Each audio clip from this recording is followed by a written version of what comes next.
The quarterback position has been decimated with injuries this week. We're here to walk you through our week 3 rankings, telling you who to start, who to sit, and help you nail those lineup decisions.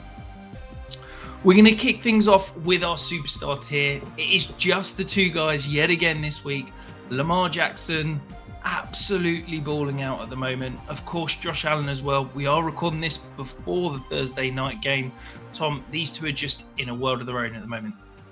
Yeah, and it's clear, and you can see in the latest odds, it's the Bills, the Ravens, for top two favorites for the Super Bowl, and it's Josh Allen and Lamar Jackson, the top two favorites for MVP, and it should be because they are in another world of their own. I mean, Lamar's now had most games with 4+ passing touchdowns since 2021. He leads the NFL in all-time passer rating, as well as leading in the most QB rushing yards. And then Josh Allen, the offense is so strange at times in Buffalo, but what Josh Allen just continues to do is be a complete top-tier fantasy asset, even coming off a down week by his standards, one of those rare weeks where he lets you down and he didn't get any of the kind of rushing touchdowns. But there's no real safe fantasy assets from these two. Yeah, obviously Josh Allen last week, down week largely because the game was over by, should we say, the end of the first quarter against the Jets. Yeah. They're playing the Dolphins on Thursday nights. Any concern that we could get a repeat of that, or is it a case of you've got Josh Allen, you've got to start him? Not really. I mean, the bookies have got this one at a 49-point over-under. They've got Buffalo favored by 11.5, which is the second biggest total so far this season.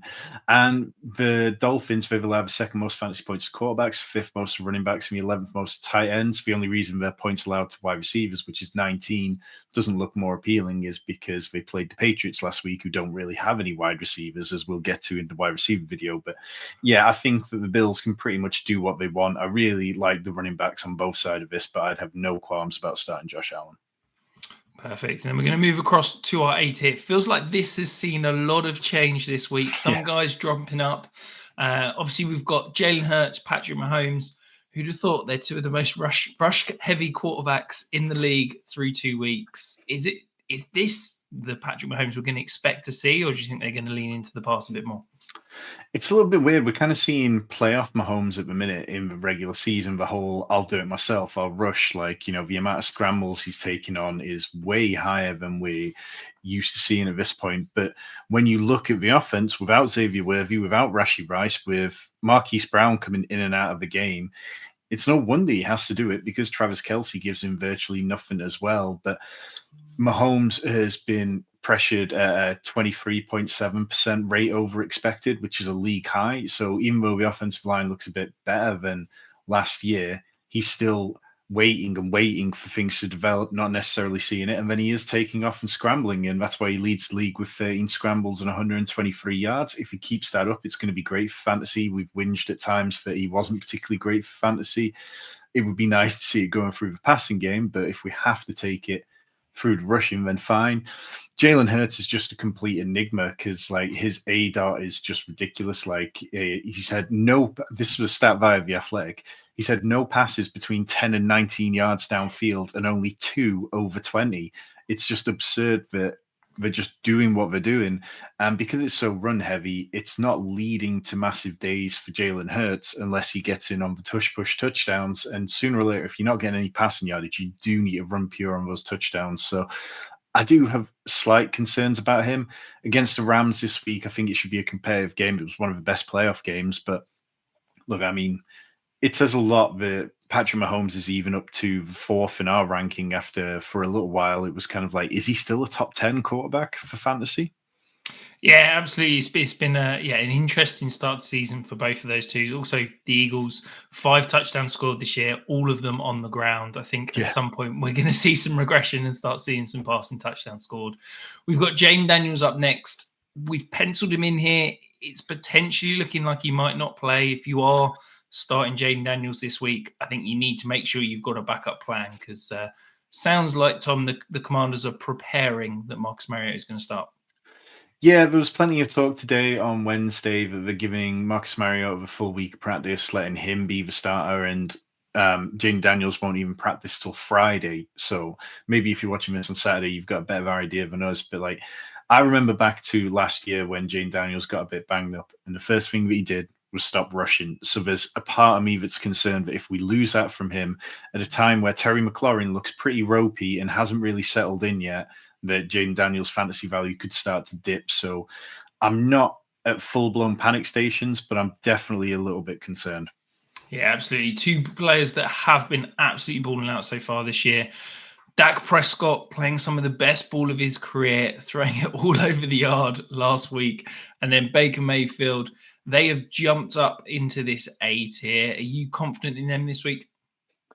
Well, Dak was the first one that when I looked at the rankings, started going through them, looked at the odds, looked at the matchups, I was like, Dallas at Chicago. Is that really one where we want to be heavily targeting it? And then you see it's got a 50-point over under. And then you start thinking, okay, well, actually, the defense potentially stinks for both these teams. I thought after week one that maybe Dennis Allen in Chicago was going to do a really strong job. And then you looked at what happened in week two, and obviously that went to hell. But Chicago, they've allowed the third highest yards per target. They've allowed 2.19 yards per route run, which is a league high. And then on the Dallas side of things, they've allowed a league high 3.18 yards before contact per attempt. Like, they're just not stopping things, and their cornerback room's banged up as well. Obviously, Chicago have just lost their top cornerback, so it's easy to see why this one potentially could turn into a bit more of a lucrative game than perhaps I first felt like it could.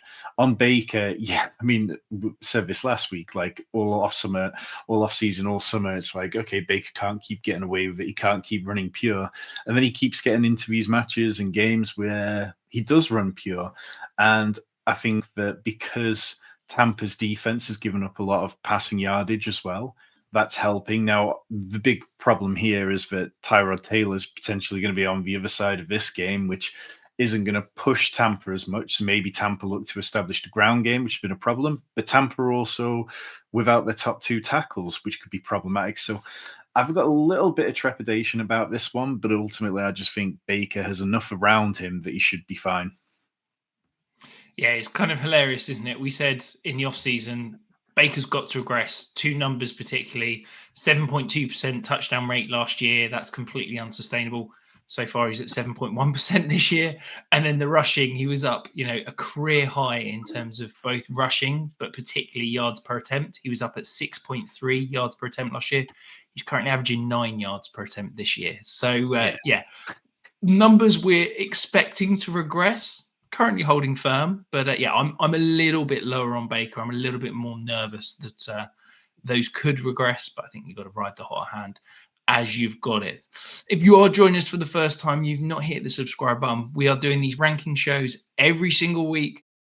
Quarterback, running back, wide receiver, and tight end. Hit the subscribe button. You will not regret it. Moving into our third tier, nice little skinny tier here. This is Justin Herbert, Drake Maye, Kyler Murray. On any other week, it feels like these guys could sneak up into the second tier. So, Tom, why have we got them down here in the third tier?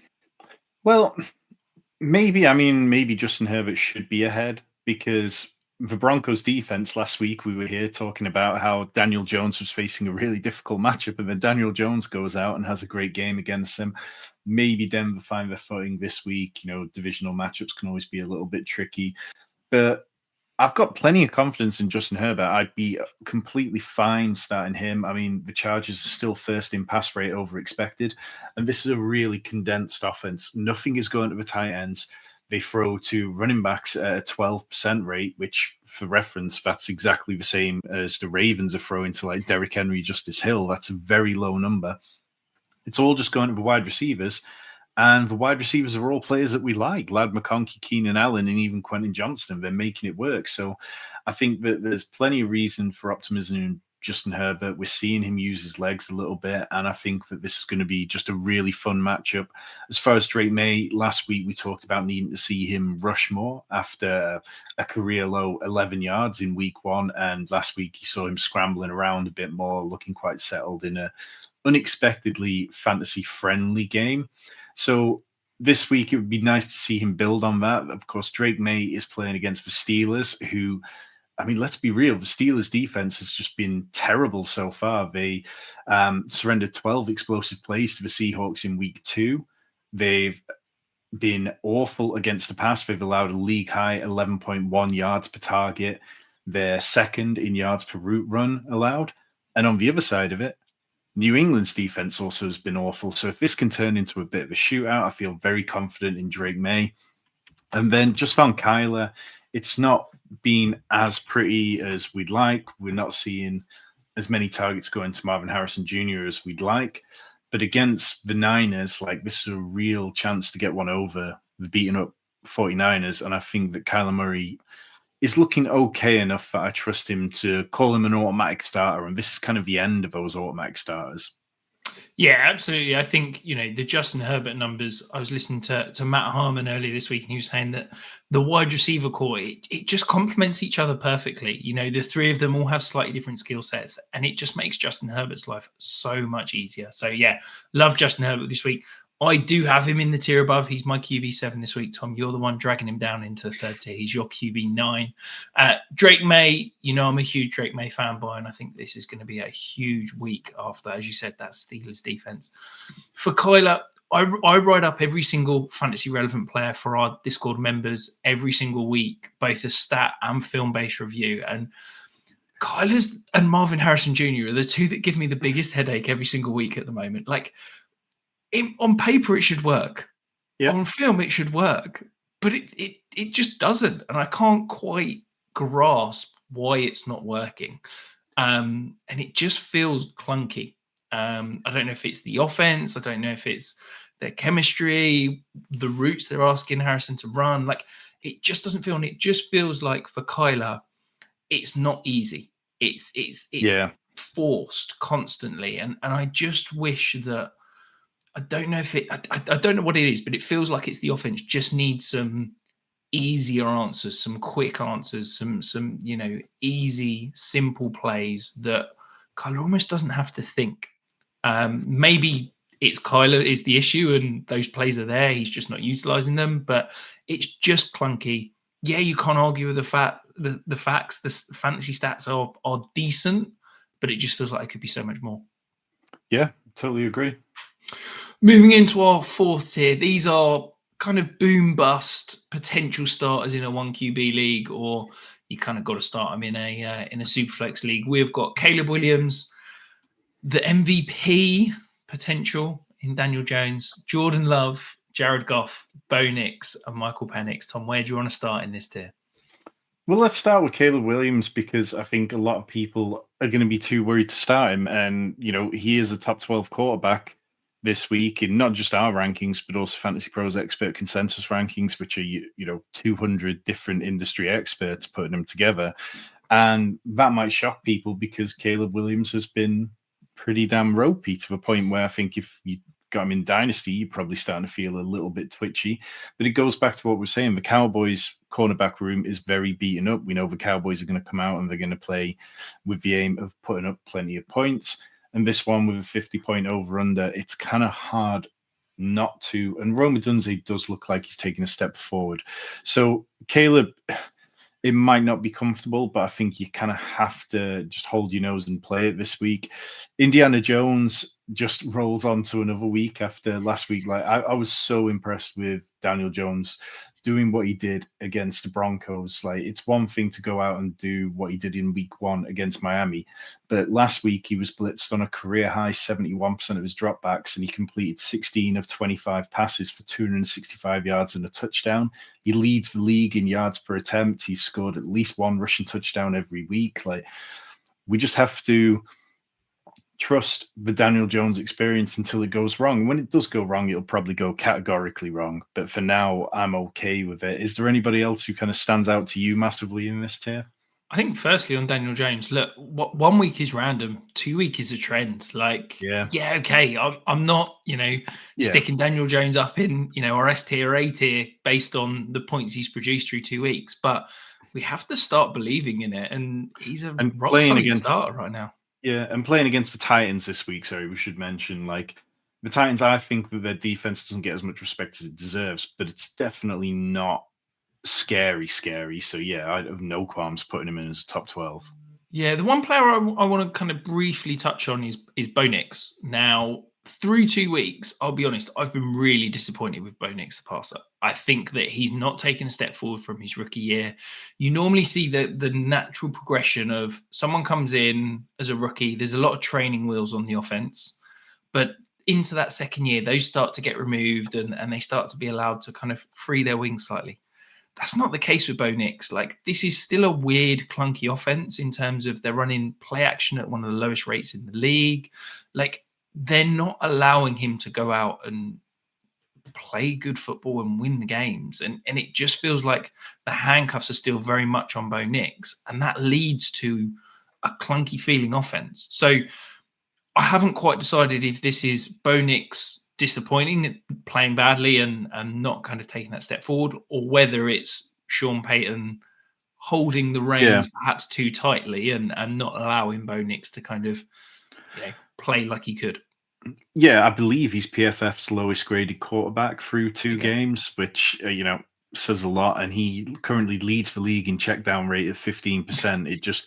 It hasn't really been there yet. And obviously, this offense is changing. Perhaps they expected more from Evan Ingram. Perhaps they expected different things from the wide receivers. But I think it just kind of comes down to Bo Nix, and he needs to get going. Obviously, playing against the Chargers defense isn't necessarily an easy matchup, but division games have a habit sometimes of going a bit funky. And if the Chargers are passing at a decent rate, maybe the Broncos answer in kind and kind of live up to it. But I would be a little bit skeptical.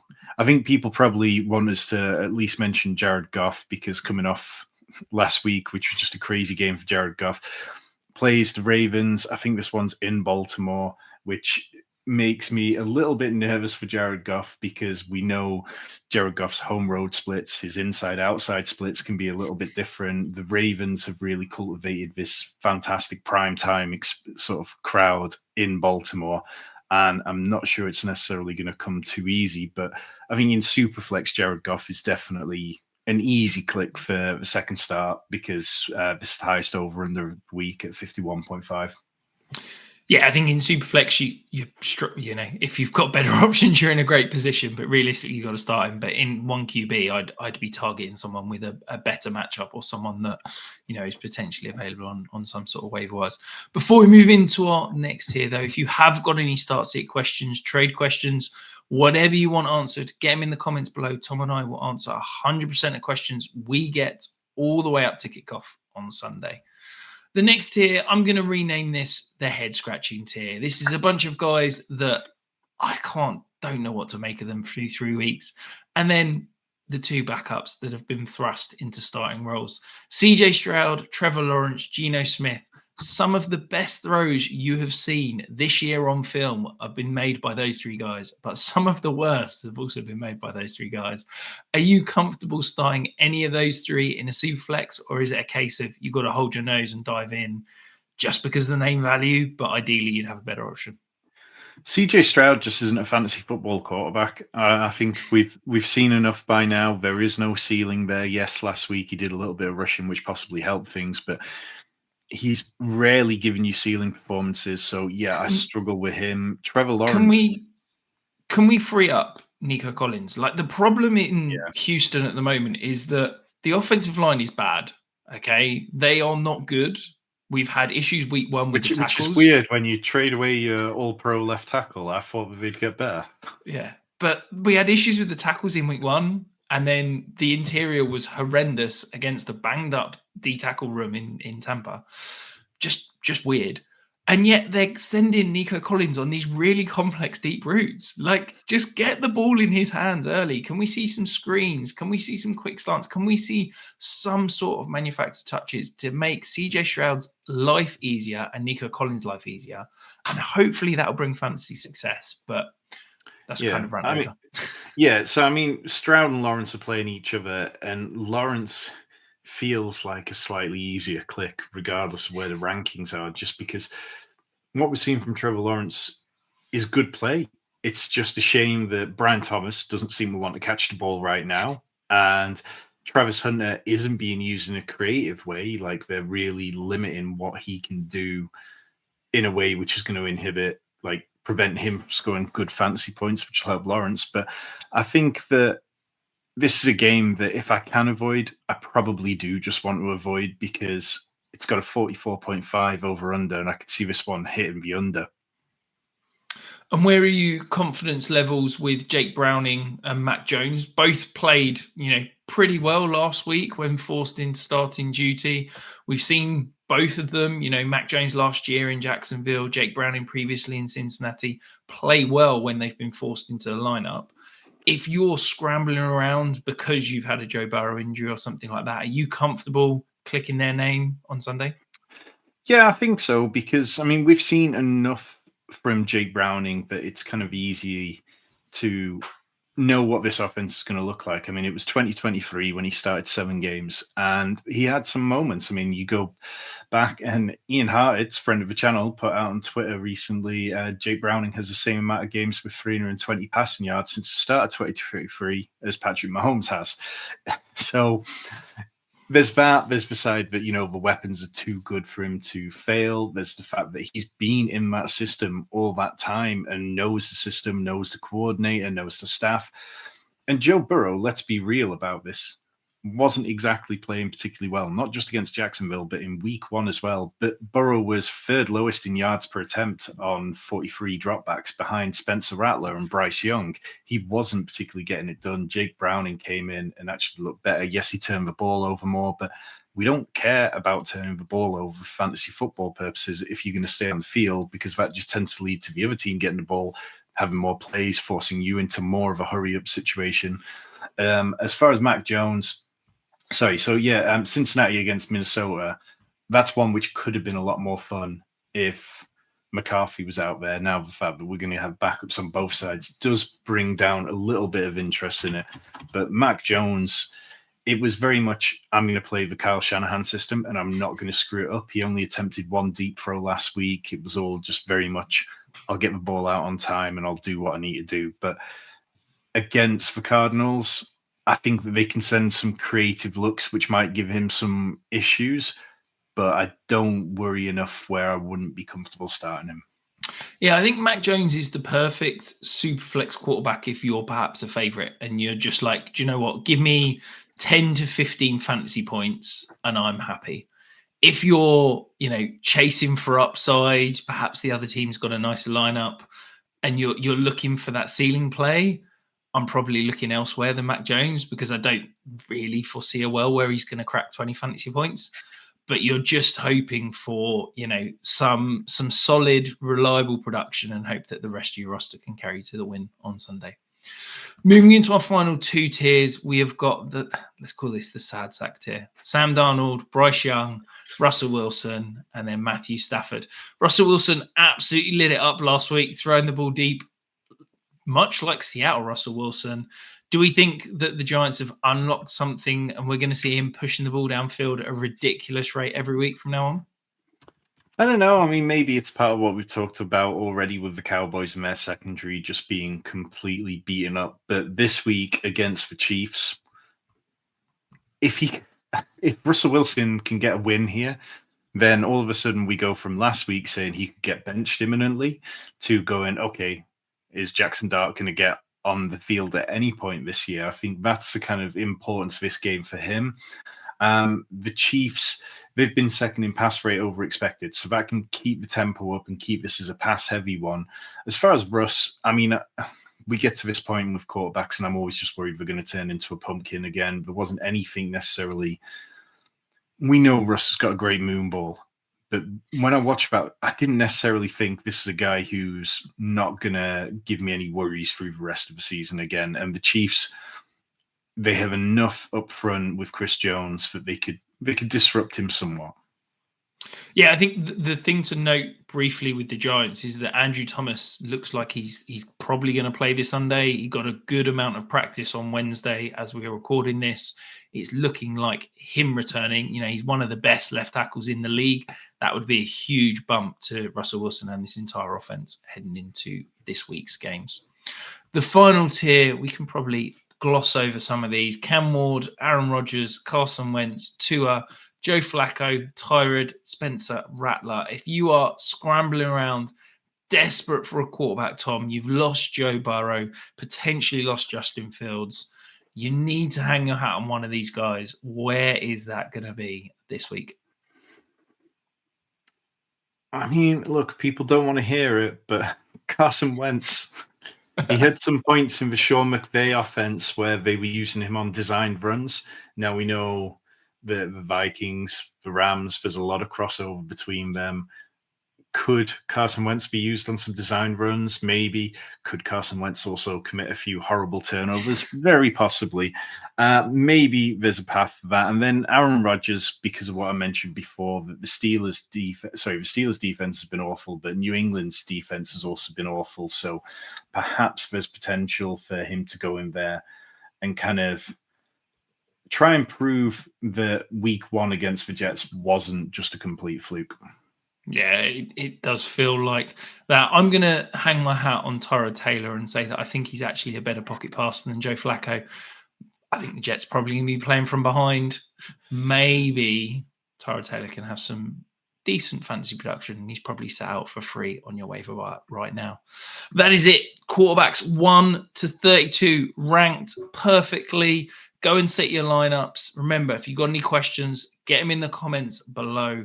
And of course, on your way out, hit the like, hit the subscribe, and stick around because we've got all these other rankings videos, running back, wide receiver, and tight end, to help you nail those lineups this week.